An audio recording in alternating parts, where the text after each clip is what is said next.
Pero Vale, bueno, en teoría ya se ve, ¿no? sí, sí, te vemos. Perfecto, pues nada, damos comienzo. Voy rápido para no quitar demasiado tiempo a los demás. Yo os agradezco haberme invitado. Es una lástima que al final no hayamos podido hacerlo de forma presencial y que yo estuviera con vosotros en Murcia, pero bueno, se hace online, que también están dando bastantes buenos resultados estos eventos últimamente en línea. Y yo os voy a hablar hoy de la década de la electrificación, principalmente en Europa, porque estamos en 2020 y estos 10 próximos años lo van a cambiar todo en la industria de la automoción. Para hacer este breve repaso, primero quisiera empezar por una foto fija de dónde estamos hoy en 2020.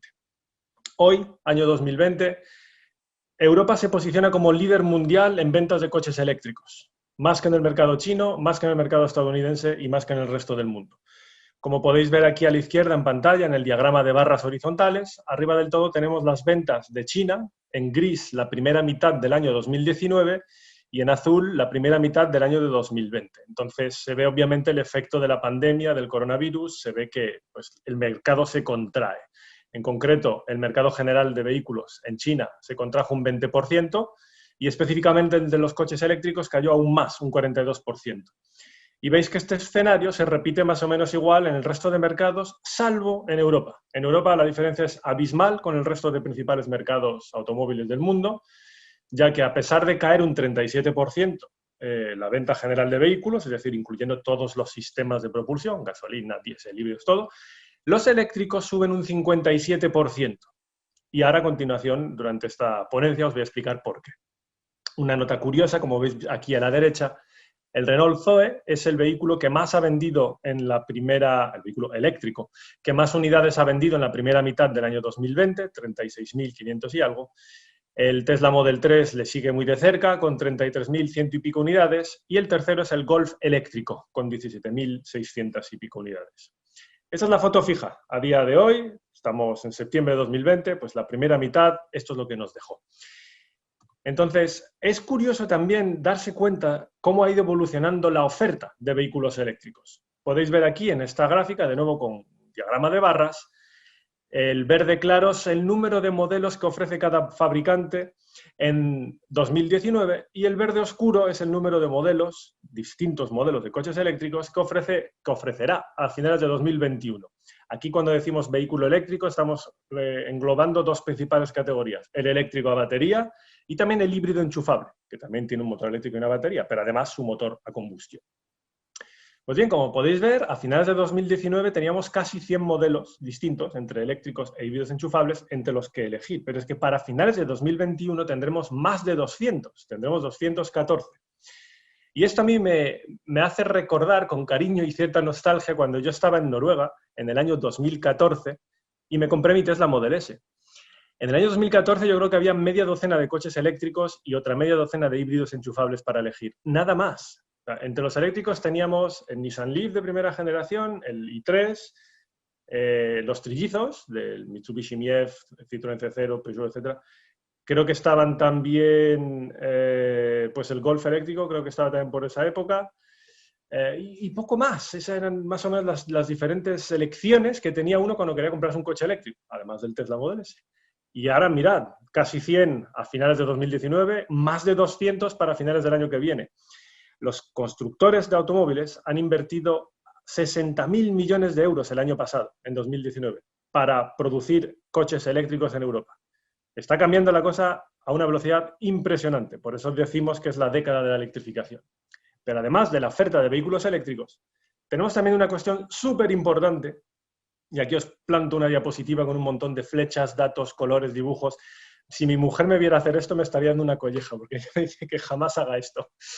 Y el motivo por el cual me echa la bronca me dice, si pones todo eso en pantalla es que van a ponerse a leer y van a dejar de escucharte. Así que os pido un momento de atención. Mirad todos conmigo arriba a la izquierda y veréis que pone en inglés about 500 gigawatt hour, es decir, sobre los 500 gigavatios hora. Esta es la capacidad total de fabricación de celdas para baterías de coches eléctricos prevista en Europa a lo largo de los próximos 4 o 5 años. 500 gigavatios hora. ¿Cómo se traduce esto en términos reales que podamos entender todos? Mira, si tomamos una capacidad media de batería de vehículo eléctrico de 60 kilovatios hora, porque sí, los hay que tienen 100 kilovatios hora, pero también los hay que tienen 20 y 30, y si incluimos los híbridos enchufables, los habrá que tienen 10 kilovatios hora. Así que pongamos 60 kilovatios hora de media por coche eléctrico. Pues estos 500 gigavatios hora da para producir las baterías de 8.300.000 y pico coches eléctricos. Eso antes de 2025. Los fabricantes están poniéndolo todo en marcha para tener de aquí a 4 o 5 años más de 8 millones de coches eléctricos producidos cada año en Europa. Está llegando una avalancha y eso son muy buenas noticias. Además, van a ser más baratos. Supongo que todos los que me seguís en redes sociales y habréis asistido a algunas de mis ponencias, pues ya me habréis visto compartir esta gráfica, este diagrama de barras, donde se ve en dólares constantes de 2016 el coste de un vehículo eléctrico. Cada barra que veis ahí, pues es 2016, 2017, 18, 20, 22, 24... Y entonces vais viendo la evolución, cómo el precio del coche eléctrico va disminuyendo progresivamente con el paso del tiempo. Y eso es debido a la caída de los costes de fabricación de las baterías de los coches eléctricos, que es el elemento que a día de hoy sigue siendo más caro y sigue encareciendo el precio del eléctrico hasta posicionarlo por encima de su equivalente térmico en gasolina o diésel, que ese es el principal problema para la adopción a día de hoy.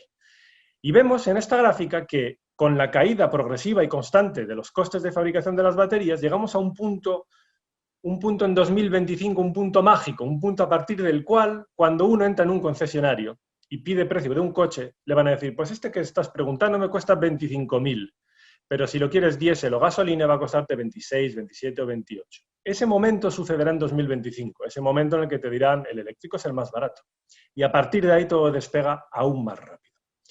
Sin embargo, hay que tener en cuenta que esto pues, no es una regla matemática ni física fija, sino que es variable. ¿Por qué es variable? Porque ya sabéis que el mercado del automóvil tiene diferentes segmentos y se clasifican los coches en función de su tamaño principalmente. Segmentos A, B, C son más pequeños, D, E, F son más grandes y más lujosos. ¿Qué está pasando ya a día de hoy en el segmento más alto de la industria de la automoción? Está pasando lo siguiente. Veis que un Tesla Model S Performance, un coche que tiene, no sé si eran 700 o 800 caballos, cuesta 99.990 euros y es eléctrico, como bien sabéis.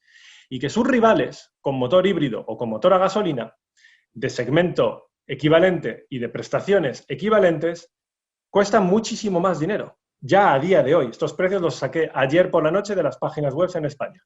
Tesla Model S, 100.000 euros. Porsche Panamera, 133.000. Audi RS7, 146.000 euros. Ya se ha alcanzado ese punto en el cual los eléctricos son más baratos, ¿verdad? Sí, pero solo en este segmento.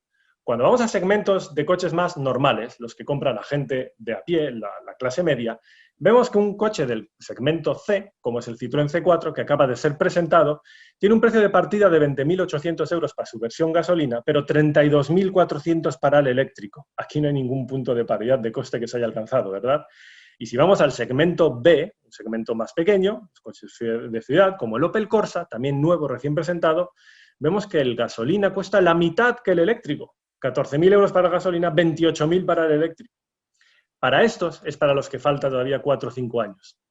Y ahí ya se alcanzará la paridad de costes. Entonces, es importante observar, dentro de toda esta evolución, cuál es el motivo que hace avanzar las cosas en esa dirección. Y aquí os pongo una diapositiva con una perspectiva del crecimiento de las ventas de vehículos a nivel mundial. Y de nuevo, diagramas de barras en los que veis, en cada barra, abajo, la parte verde es la proporción de coches a gasolina que se venden en todo el planeta. Cuidado, hasta ahora estaba hablando solo de Europa y aquí me he salido un escalón por arriba, hablamos a nivel mundial, todos los mercados. Chino, europeo, estadounidense, África, América del Sur, todo. Y veis que en 2020 tenemos una aplastante mayoría de vehículos diésel y gasolina vendidos en el mundo, más del 90%. Y los alternativos, entre comillas, los eléctricos y los enchufables, etcétera, pues son una minoría. Pero observad cómo esa minoría, la parte amarilla, violeta, verde claro, azul, etcétera, de la barra, va creciendo cada vez más hasta 2030. Y he señalado en esta gráfica los años 2020 a 2025 como la fase de crecimiento que es impulsada por normativa. Y luego de 2025 en adelante, ya la fase de crecimiento definitiva que es impulsada por consumidores. ¿Por qué? Por lo que os enseñaba en las diapositivas anteriores. A día de hoy, los coches que compra la mayoría de la gente, los coches para las clases medias, siguen siendo más caros en versión eléctrica. Por lo tanto, hay que continuar desarrollando e impulsando el mercado de eléctricos a golpe de normativa. Cuando ya, gracias a este desarrollo normativo, se alcance para 2025 una paridad de costes y la gente pueda empezar a comprar coches eléctricos sin tener que desembolsar más dinero que para comprar un gasolina o un diésel, entonces el crecimiento será exponencial y vendrá espoleado principalmente por los consumidores. En Europa, ¿cómo se traduce esto? En Europa se traduce con un reglamento europeo que marca los límites de emisiones de CO2 que pueden tener los coches que se venden en Europa. Habréis oído hablar de esto muchas veces, el famoso límite de 95 gramos de CO2 por kilómetro recorrido, que ha entrado en vigor este año, en 2020. Pues esto viene de muy atrás, hace ya más de una década que se negociaron estos límites y este reglamento, y lo que viene a significar es que cada coche vendido en Europa no podrá sobrepasar el límite de 95 gramos de CO2 por kilómetro recorrido, bajo pena de pagar multas si lo hace. Y este límite, además, que a día de hoy es 95 gramos, deberá ser rebajado en 2025 un 15%. Y en 2030 se deberá rebajar un 30%. Y ya se está negociando en la Unión Europea una modificación de estos límites, de forma que para 2030 muy probablemente acaban teniendo que sufrir una rebaja del 50% de las emisiones. Por lo tanto, ya hablaríamos de 47,5 gramos de CO2 máximo en 2030. Y eso sería la muerte del motor a combustión. Para que entendamos un poco mejor qué significa todo esto, os comparto ahora una tabla en la cual vemos ordenados de 0 al que más tiene las emisiones medias de los diferentes fabricantes que venden vehículos en la Unión Europea. Obviamente Tesla 0, puesto que solo vende coches eléctricos. Y ahí veis en la parte alta de la tabla, en verde claro, pues los que están bien posicionados para cumplir con la normativa de 95 gramos, los que no andan demasiado lejos, como Toyota, Peugeot, Citroën, Renault. Y luego tenemos un grupo, que es la mayoría de los fabricantes que conocemos, que andan bastante lejos, van a tener que hacer grandes esfuerzos, todos los verdes, hasta Volvo. Y luego ya los que de verdad lo van a pasar mal. En el grupo naranja, MG, Mazda, Mercedes, Abarth, Jeep, Jaguar, Infiniti. Y luego ya las causas perdidas, ¿no? Los Subarus, Porsche, Lotus, Maserati, Cadillac, Aston Martin, Lamborghini, Rolls-Royce. Esta gente, su situación es bastante complicada y también hay unas normas específicas para estos fabricantes, puesto que algunos de ellos no venden 300.000 unidades y esto no les aplica. Pero bueno, el caso es que a lo que yo quería ir con todo esto es que imaginaos un fabricante de coches que te vende 1000 unidades de coches que pues, emiten 100 gramos de CO2. Se han pasado 5 gramos. Tendrán que pagar 95 gramos de multa por cada gramo de más, 95 por 5, es decir, casi 500 euros, por cada vehículo vendido. Así que si han vendido 1000 coches, 500.000 euros. Esto no parece mucho, pero si vendes 1 millón de coches, podéis hacer el cálculo, ¿no? ¿Y qué sucede con esto? Los fabricantes básicamente han agarrado una hoja de cálculo y han empezado a echar números. Y han dicho, ¿cuánto me cuesta invertir masivamente en el desarrollo de vehículos eléctricos, su plataforma, sus baterías, su motor eléctrico, su comercialización, sus pruebas, etcétera, etcétera?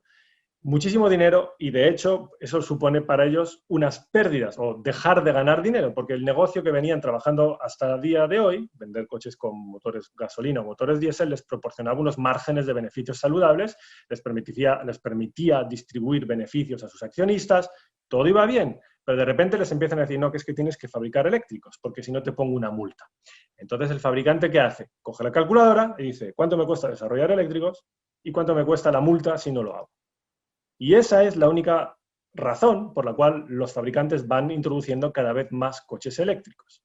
Y solo a golpe de normativa, de ahí que la clave de todo este sistema sea la normativa de emisiones de CO2 de la Unión Europea, solo a golpe de normativa van invirtiendo cada vez más recursos en desarrollar eléctricos, van escalando cada vez más la producción y de esa manera conseguirán llegar a ese punto en el que se produce semejante tamaño de vehículos eléctricos al año, semejante cantidad de baterías al año, que entonces los costes de producción bajan.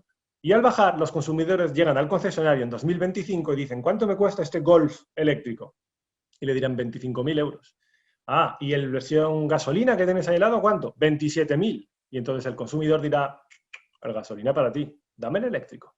Y a partir de ahí se finiquita este proceso que estoy describiendo con la década de la electrificación en Europa, de 2020 a 2030. Así que hasta aquí mi intervención. Muchas gracias por haberme escuchado. Y ahora yo creo que vamos a tener unos minutitos para una ronda de preguntas, ¿no, Jaime? Exacto. Bueno, Saúl, enhorabuena. La verdad es que ha sido... ¿Me oyes? ¿Me escuchas? Sí, sí, perfectamente. Vale. Has hecho una síntesis brillante en el tiempo que has compartido con nosotros.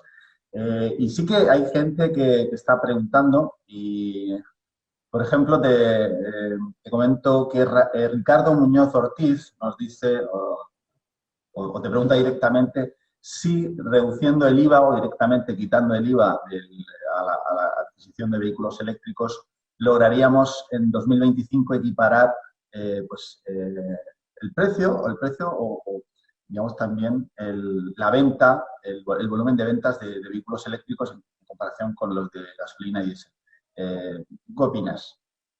Pues, como se ha podido ver en Noruega, sin duda sería una medida que efectivamente daría un fuerte impulso a las ventas de vehículos eléctricos porque rebajaría sustancialmente su precio. Sin embargo, aquí la cuestión es otra y es más de orden económico y de orden técnico. De orden técnico, el tema del IVA está regulado a nivel europeo. No puede un Estado llegar y decir, yo bajo el IVA y otro no, porque entonces crearías una competencia desleal. Como esto es un mercado único, pongamos que España tiene IVA cero para coches eléctricos, pero Francia no. Los franceses vendrían a comprar coches a España para luego llevárselos a Francia. Y eso crearía una competencia desleal de todos los vehículos vendidos en España contra los de Francia, etcétera. Entonces, hay motivos como este que te acabo de exponer que hacen que todo esto esté armonizado. Y si la bajada o si se elimina el IVA, tiene que ser en conjunto todos los países de la Unión Europea. Y ahí implica, pues, política. ¿Se van a poner de acuerdo los 27 líderes de todos los países de la Unión Europea para...? Muy poco probable. Ya sabéis cómo funcionan estas cosas. Y luego hay también otra cuestión a tener en cuenta y es que gran parte de los vehículos que se compran nuevos en Europa los compran empresas, ya sea una gran empresa con una gran flota de vehículos o un autónomo, pero no lo compra un particular a su nombre. La mayoría los compran empresas. Esos datos, de hecho, próximamente vamos a publicar un informe en TNI hablando de esto.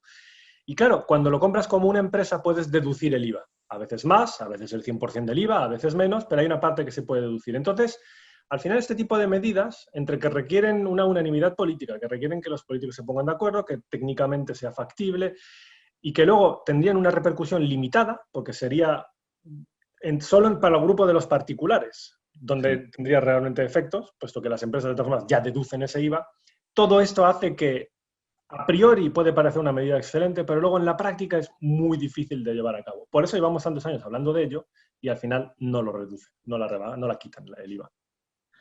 Oye, pues ha sido un placer, Saúl. Ojalá podamos tenerte con nosotros en la feria física el año que viene en Murcia. Ojalá. Sí, Ya te garantizo que el interés por nuestra parte es total.